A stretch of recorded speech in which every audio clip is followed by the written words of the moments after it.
Lesson 11, Fats in the Diet. 11.1, Introduction. 11.2, What are fats? 11.3, Fat digestion. 11.4, How the body uses fat. 11.5, Harmful fats. 11.6, The use of fats in the optimum diet. 11.1, Introduction. Fat makes up a larger caloric portion of the American diet than any other foodstuff. The average American's food intake is 40% fat. He eats animal foods rich in fat. He tosses his salads in fat, and he spreads his bread with fat. When he eats out, he patronizes fast food restaurants that deep fry and grill fry most of their food in fat. He lives off fat of the land and high on the hog, and he suffers from some of the most serious health problems in the world. His arteries become clogged with cholesterol, his breathing becomes short, and he dies in what should be his prime years. Fat is not the only culprit in the American diet, and indeed fat is not bad, just as proteins and carbohydrates are neither good nor bad. Fat is needed in the diet. It is present in every food we eat. Even cucumbers, watermelons, and apples have fat. It is the particular source from which people get their fat and the way in which fat is utilized in the diet that is bad, or at least unhealthy. What you will learn in this lesson is what fats are, how the body uses them, how they are digested, and how they should be obtained in the diet. This is the type of understanding we need to evaluate intelligently the role of fats in the human diet. 11.2, What are fats? 11.2.1, Basic composition. 11.2.2, Unsaturated, saturated, and hydrogenated fats. 11.2.3, Cholesterol, villain or hero. 11.2.1, Basic composition. Fats or hydrocarbons are one of the three food categories, the other two being proteins and carbohydrates. Fats are composed of the same three elements as carbohydrates: carbon, oxygen, and hydrogen. However, they are much poorer in oxygen and richer in carbon and hydrogen than are carbohydrates. Because of this higher carbon and hydrogen content, fats have a greater heat or energy equivalent than carbohydrates. The fats found in plants are manufactured from water and carbon dioxide with the aid of chlorophyll, much in the same manner that the carbohydrates in a plant are produced. The fats found in humans and animals come from two sources: one, from the fats in the diet, and two, from the metabolism of excess carbohydrates into fat. The greatest amount of fat in the body usually comes from carbohydrate metabolism. As far as the human digestive process is concerned, fats are composed of two components: one, glycerin or glycerol, and two, fatty acids. Glycerin is the energy source of fats and is metabolized much in the same manner as are the carbohydrates. The glycerine is broken down into sugars which may be used by the body as fuel. The fatty acids are often spoken of as chains of hydrogen, carbon, and oxygen atoms. Simplistically speaking, the fatty acids are to fat what the amino acids are to protein. These chains of fatty acids have links within them where additional hydrogen, oxygen, or carbon atoms may be attached to the chain. If hydrogen is attached to these links, the fat becomes more solid. This is called hydrogenated fat. All the solid vegetable fats, such as Crisco, margarines, etc., are hydrogenated. If oxygen is attached to one of these fatty acid links, the fat becomes rancid. Thus, fats left exposed to the air begin to oxidize and become rancid rapidly. 11.2.2 Unsaturated, saturated, and hydrogenated fats. Fat that is unsaturated is composed of fatty acids, in which one or more of the carbon atoms in the chain do not have all of their accompanying hydrogen atoms. In other words, unsaturated fatty acids have open available links in their chains. These open links in fatty acid chains are important. The body is able to combine various nutrients with the fatty acid chains through these open links. This combination of nutrients and fatty acids allows both of them to be transported through the body, where they can be used in building cell structure. Animal fats contain very little unsaturated fats. The chief sources of unsaturated fatty acids are nuts and seeds. Almost all vegetable fats in their natural state have a high proportion of unsaturated fatty acids.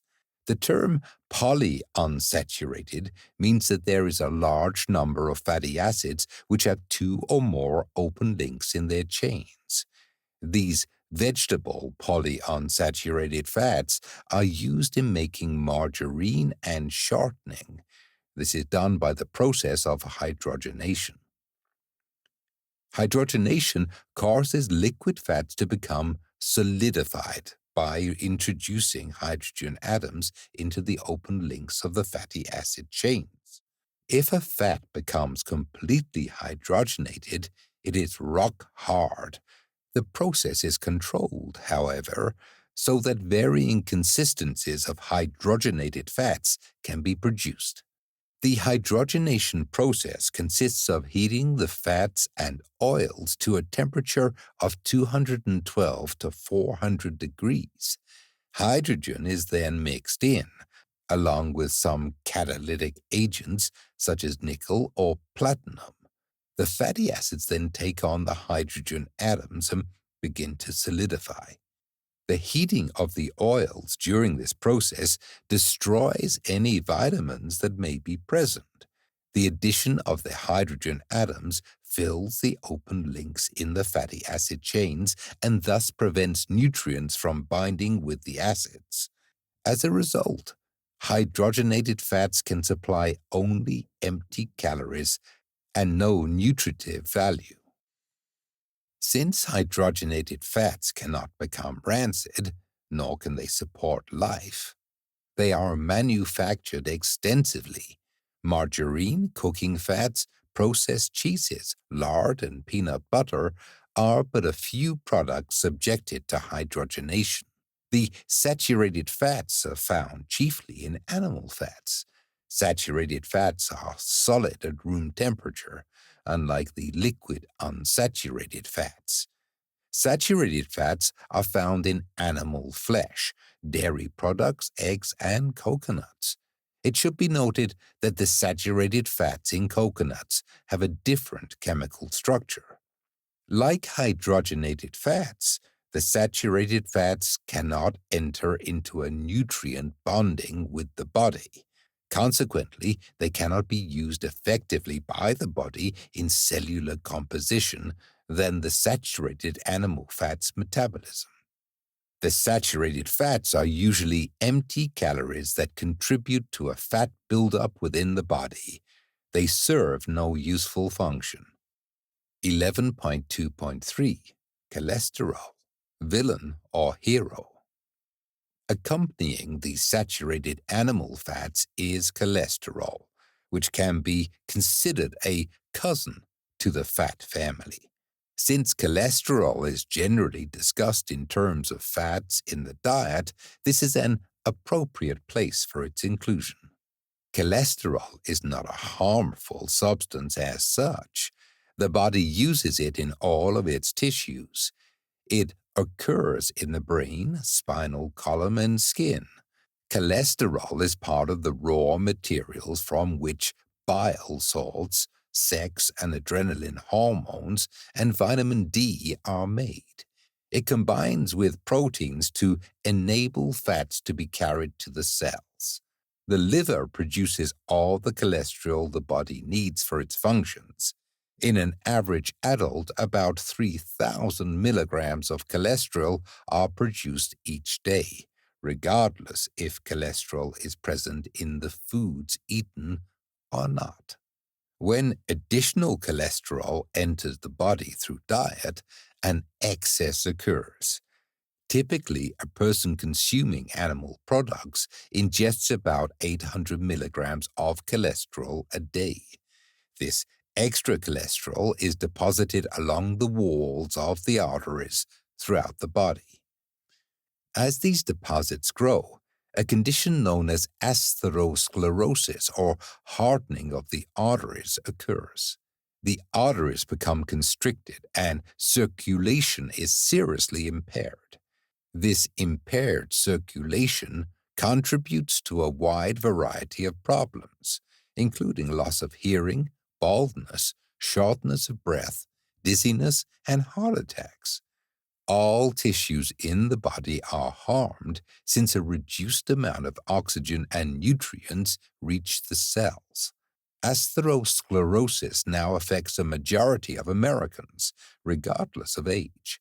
Autopsies of infants less than 1 year old, many of them fed commercially prepared baby formulas, reveal large amounts of cholesterol already deposited within their arteries. There is absolutely no need for saturated fats or cholesterol in the diet. The body manufactures all of the cholesterol it needs. The consumption of additional amounts in the form of saturated animal fats destroys the health of the body at the cellular level. 11.3. Fat digestion. 11.3.1. Fats require special digestion. 11.3.2. Tracing fat digestion. Fat digestion takes much longer than the digestion of carbohydrates and somewhat longer than the digestion of proteins. A raw salad consisting of non-starchy vegetables can be digested within 2 to 3 hours. When free fats such as corn, sesame, peanuts, and other oils are added to the salad, digestion is delayed for another 2 to 3 hours. Coating our foods with free oils inhibits the natural digestive processes by preventing digestive juices access to the foods until the oils are digested. Consequently, by the time the oils or fats surrounding the other food particles are digested, the elementary carbohydrates or proteins in the vegetables have begun to ferment, carbohydrates, or putrefy, proteins, in the stomach. 11.3.1. Fats require special digestion. Free fats, unlike carbohydrates, require special digestive action before absorption. This is because the end product of all digestion are carried in the water medium, that is, the blood and lymph. Free fats are not soluble or transportable in these water mediums until they undergo special changes. 11.3.2. Tracing fat digestion. After fats leave the stomach, they enter the duodenum of the small intestine.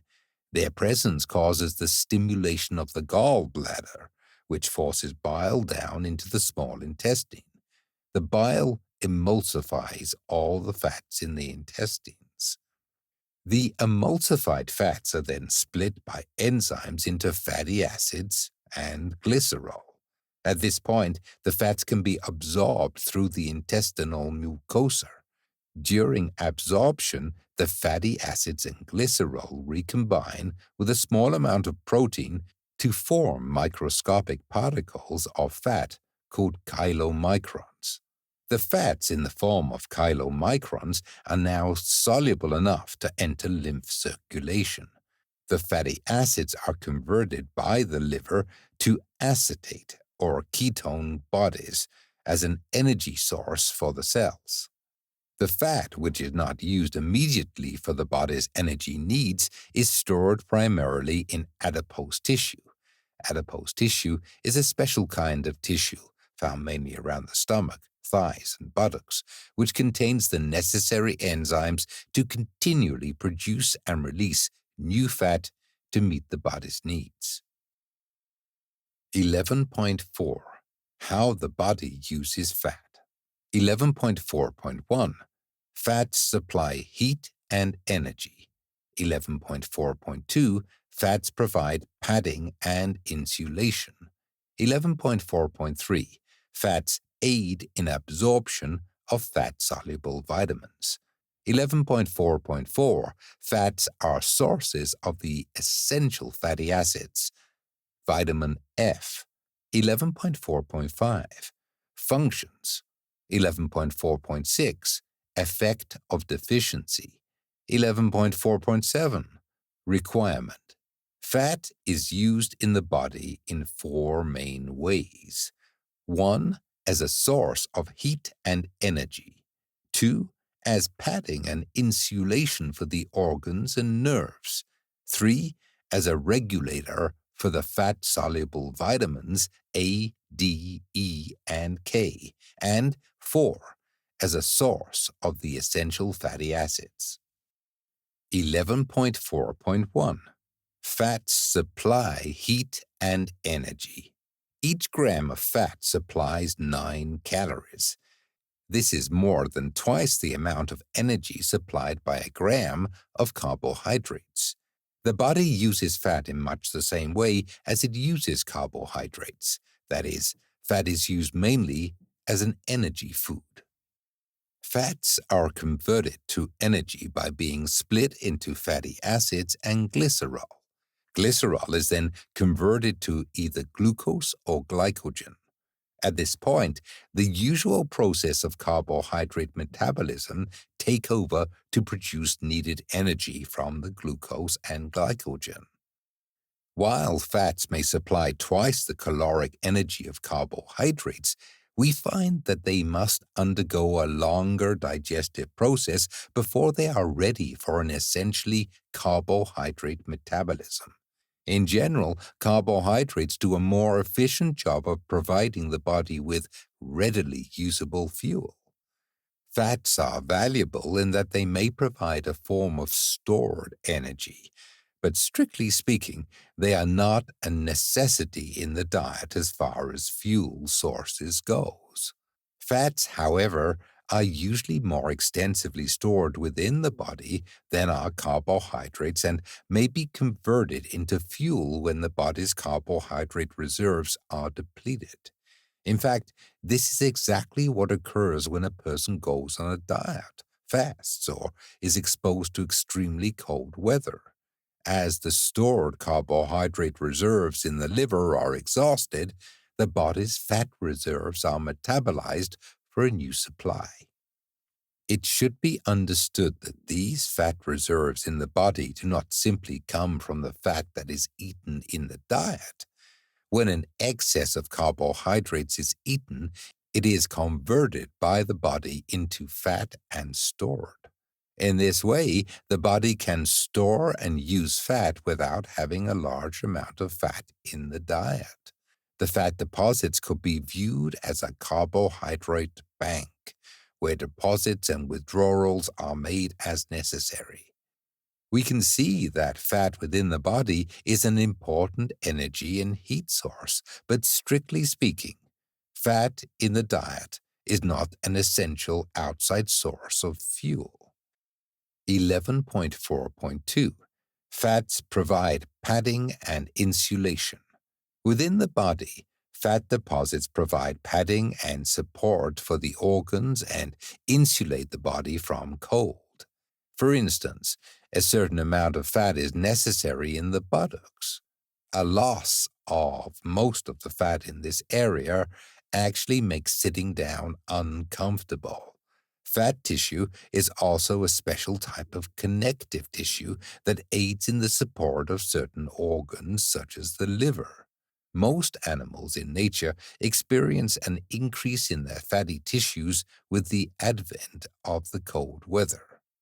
This fat may be used as a fuel source during the winter months when food is naturally scarce and help in the insulating of the body.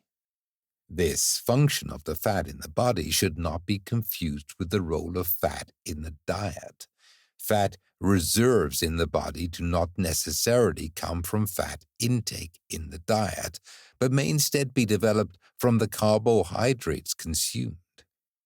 11.4.3 Fats aid in absorption of fat-soluble vitamins. Some of the vitamins are termed fat-soluble. This means that fatty compounds must be present in the intestines for the vitamins to be absorbed.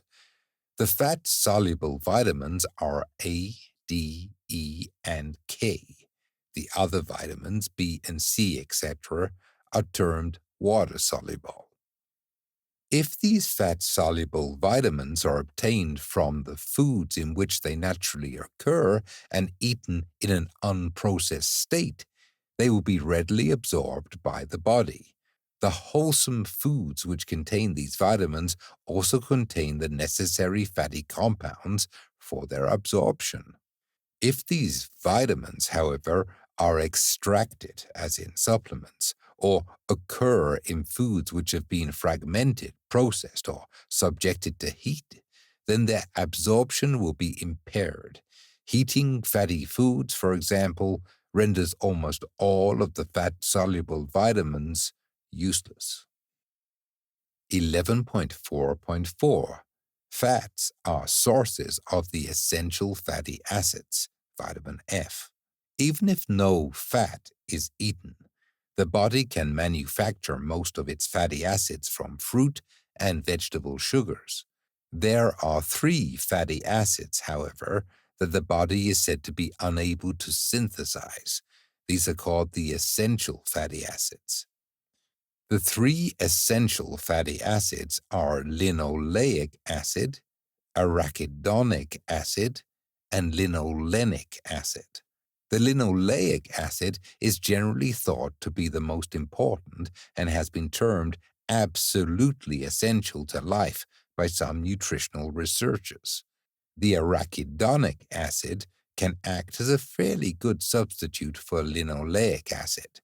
The third acid, linolenic, is said to be only a partially satisfactory substitute for linoleic acid in that it can support growth but cannot aid in the other functions that linoleic acid performs. 11.4.5 Functions. Collectively, these essential fatty acids are sometimes referred to as vitamin F. The fatty acids, or vitamin F, are considered necessary for normal glandular activity, especially the adrenal glands. The adrenal and sex hormones seem to require the presence of these fatty acids for their manufacture. The essential fatty acids are thought to be involved in many of the body's metabolic processes. They promote the ability of calcium and phosphorus to the cells and help form the fat-containing portion of every cell structure. They are also considered a factor in growth and in reproduction. 11.4.6 Effect of deficiency. A lack of vitamin F, the fatty acids, is said to contribute to skin disorders, gallstones, loss of hair, impaired growth and reproductive functions, kidney and prostate disorders, and menstrual disturbances. Since the fatty acids are also said to aid in the growth of intestinal bacteria, which help produce the B vitamins, the symptoms of a B vitamin deficiency may be related to the lack of fatty acids in the diet. 11.4.7 Requirement. No minimum requirement for vitamin F or the essential fatty acids has been established. The National Research Council has stated that about 1% of the total daily calories of about 2,200 to 2,800 per day should consist of unsaturated fats to provide a margin of safety for the intake of essential fatty acids. The following wholesome foods contain the shown percentages of linoleic acid, the major fatty acid. In general, if the intake of linoleic acid in the diet is adequate, then all other fatty acid needs are also well satisfied. Food percent: linoleic acid. English walnuts, 40. Sunflower seeds, 30. Black walnuts, 28. Sesame seeds, 22. Pumpkins, squash seeds, 20. Brazil nuts, 17. Pecans, 14. Almonds, 11. Filberts, 10. Pistachios, 10. Cashew nuts, 3. Avocados, 2. Coconuts, 1. Raw sweet corn, trace. It is interesting to determine how much of the above foods would supply the 1% caloric intake of unsaturated fatty acids, in this case linoleic acid. This is not to suggest that we accept this 1% figure as an absolute or even a necessity at all. However, for the sake of argument, let's assume a daily intake of 2,500 calories. At this level, official figures tell us we should have 25 calories of unsaturated fatty acids. By examining the total amount of linoleic acid available in the nuts and seeds in our previous chart, and knowing their calorie contents per ounce, we discover that anywhere from 1/2 to 1.5 ounces of these nuts and seeds would give us 25 food calories of linoleic acid. This is not the sum total of all the unsaturated fatty acids in these foods, nor is it the total of all the other fats we get in our daily diet. It is merely a statement that even if 1/2 to 1.5 ounces of these nuts and seeds were consumed each day, and nothing else, we would still surpass all official recommendations for essential fatty acid intake. This does not mean that we must eat this small amount of nuts and seeds each day. We should always eat only what the body needs or requires, and not become involved with calorie counting or food weighing. All fresh fruits, for example, contain between 0.5% and 1% unsaturated fat. Some fruits are higher in fat, particularly the avocado, which may be 15 to 22% fat. If fruits alone are consumed, we would still have no difficulty meeting the government's suggestion that we make 1% of our diet unsaturated fat. 11.5. Harmful fats. 11.5.1. Free oils. 11.5.2. Vegetable. 11.5.3. Animal. 11.5.4. Chemical. 11.5.5. Fats in cooking. 11.5.1. Free oils. The term free oils refers to the fats and oils which are separated from the foodstuffs in which they naturally occur. For instance, peanut oil is a free oil, and likewise we can say that lard is a free oil, although somewhat solid. Free oils in the diet are of vegetable, animal, or chemical origin. Some of the free oils are definitely poisonous to the body. For others, while less harmful, have no place in the human diet. 11.5.2. Vegetable. Some examples of free vegetable oils are corn oil, olive oil, safflower oil, almond oil, and generic cooking oils, which may be a mixture of vegetable oils and added chemicals. These are the most commonly used oils in the typical vegetarian diet, which excludes all animal fats. The fat content of these extracted oils is 100%. No proteins or carbohydrates are contained in these oils. Actually, very few minerals are present, and only vitamins E and F are present in any amount. We see that these extracted oils are very lopsided nutritionally. They supply oil, but little else. They may be likened to white sugar or white flour as refined products. In addition, these extracted oils are very susceptible to pesticide residues. Many of the free vegetable oils have chemicals added to them to prevent them from becoming cloudy or going rancid.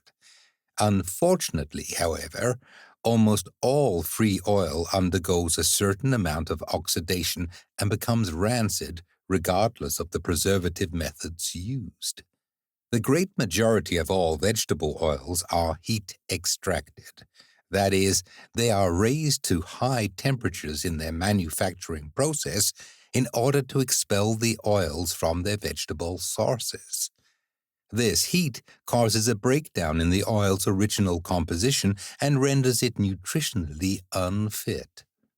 Even most of the so-called cold-pressed oils sold in health food stores have a certain amount of heat applied.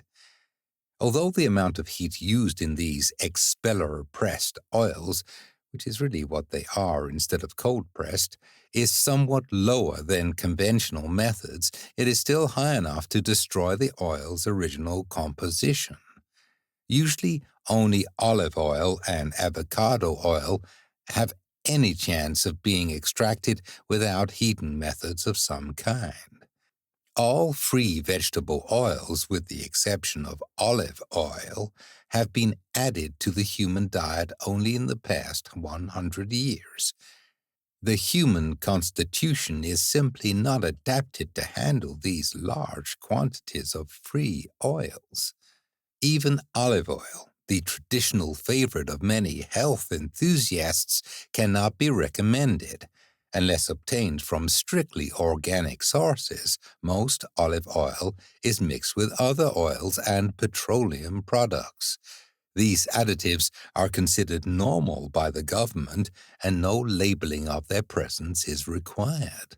No free oil, not even vegetable oil, should be included in a healthy diet. 11.5.3 Animal. The most common free animal oils are lard and butter. Strictly speaking, these are not pure oils or fats. Butter is about 87% fat, while lard is 94% fat. Because of their high fat content and their use outside of their naturally occurring sources, milk and meat, they will be discussed as examples of free animal oils. The reasons for abstaining from animal-free oils, or any animal fats, are basically the same as those for avoiding all animal products in the diet. Like human beings, animals tend to store the accumulated pesticides, chemicals, and additives from their diet in their fatty tissues. Consequently, lard and all animal fats are a concentrated reservoir of environmental poisons. The animal fats are usually superheated during their extractions and tend towards rapid rancidity almost immediately. Butter is usually colored and salted and is suspect to the hormonal and additive contamination from the cow. Like all animal fats, the animal-free oils are high in cholesterol, which may eventually result in destruction of the cardiovascular system. No free oil, and certainly no free animal fats, should be included in a healthy diet. 11.5.4 Chemical. This is a new one. Thanks to the synthetic food industries and the availability of petroleum byproducts, Free oils made from chemicals are being introduced into the diet. These chemical oils appear in ice cream, artificial coffee creams, artificial butter, etc. Strangely enough, the people who consume these chemical oils often do so out of a concern for their health. They seek to avoid cholesterol and instead eat chemicals produced by the petroleum industries. The plastic margarine and imitation coffee cream and ice cream that people eat may have a worse effect than the animal products they purport to replace. At least butter and cream have been a regular part of some people's diet for hundreds of years. Most of these chemical oils have been on the market for less than 10 years. No one has any idea as to the eventual harm they may cause. The eating of these chemical oils is done to satisfy a purely psychological need. They are devoid of nutrition and undermine the body's health. No free oil, and absolutely never any chemical oils, should be included in a healthy diet. 11.5.5 Fats in cooking. Although a lot of fat is consumed in the typical American diet in the form of free oils, the largest amount of fat are consumed from eating those foods which have been cooked with fat. French fries, potato chips, donuts, cakes, snack foods, almost all the convenience foods and junk foods eaten contain high percentages of heated fats. When fats and oils are heated to a high degree, as in cooking or frying, they become carcinogenic, capable of causing cancer. Healthy cells may become cancerous, that is, go wild, if the diet is high in heated oils because heated oils are extremely toxic. The digestive processes for the assimilation of fats require that the fats be emulsified. Fats that have been heated in cooking cannot be emulsified or digested. Since they cannot be used by the body, these overheated fats must be eliminated. Fats which have been subject to a high degree of heat are difficult for the body to break down and expel. If the body has no use for a substance and cannot effectively eliminate it from the system, then the body stores the substance where it can do the least harm or walls it off by creating a tumor around it. Besides the heated fats themselves, the foods that are saturated with these cooked fats are also indigestible and poisonous. Starches such as potatoes, pastries, bread, etc., that are soaked in hot fat become impossible for the body to convert to sugar, the essential part of starch digestion. These foods, then, are worse than nutritionally useless, since they also place a strain upon the body to eliminate them.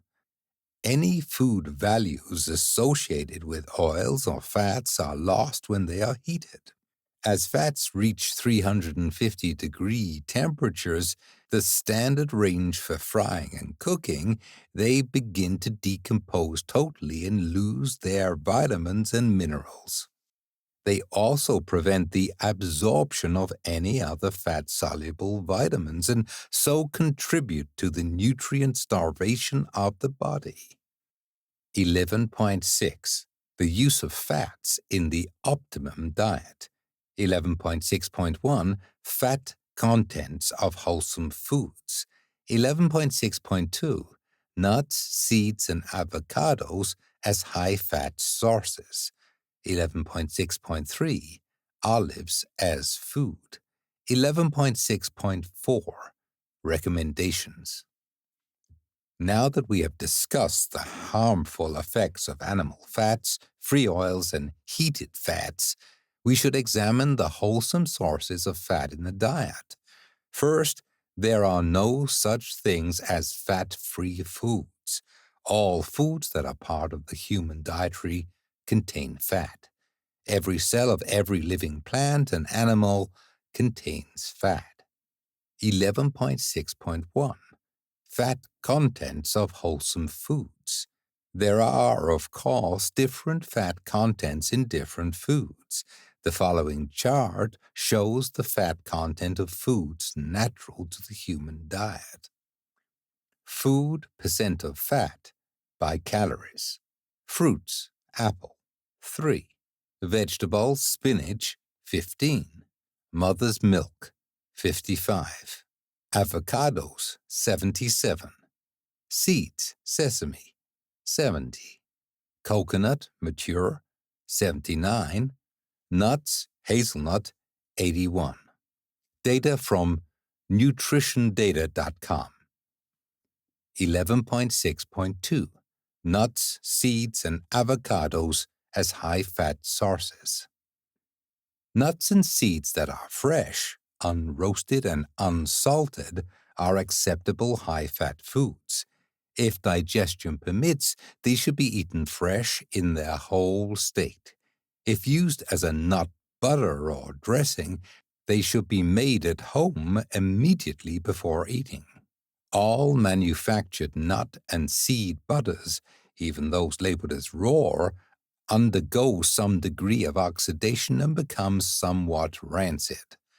When eaten, nuts and seeds should be masticated thoroughly. For ease of digestion, only a single variety of a nut or seed should be eaten at one meal. These high-fat foods combine best with leafy green vegetables and other non-starchy vegetables. They should not be eaten with starchy vegetables, fruits, or avocados. Coconuts, although rich in saturated fats, may be added to the diet in small quantities and also combined with leafy green vegetables. Coconut should be combined with fruits, as is sometimes done, to avoid fermentation of the fruits. Avocados are another wholesome high-fat food. They are best eaten with non-starchy vegetables. The nutritive value of an avocado and nuts is quite similar. The avocado simply has a higher water content. 11.6.3 Olives as food.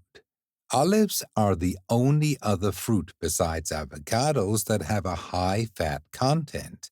They are a wholesome food only if eaten in their natural dried state. Unfortunately, sun-dried natural olives are very difficult to locate. Olives that are canned, bottled, or pickled are indigestible and should not be eaten. Olive oil, while perhaps the potentially less harmful of all the free oils, has no place in the optimum diet. 11.6.4 Recommendations.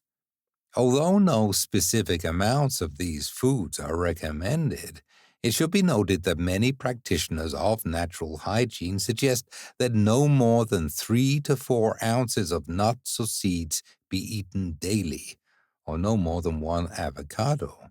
The body appears to have difficulty in handling much larger amounts. Of course, this also means that one may certainly eat less than these amounts or no amount whatsoever. These are not recommendations for eating these foods daily, but suggestions that these foods should be consumed in limited amounts.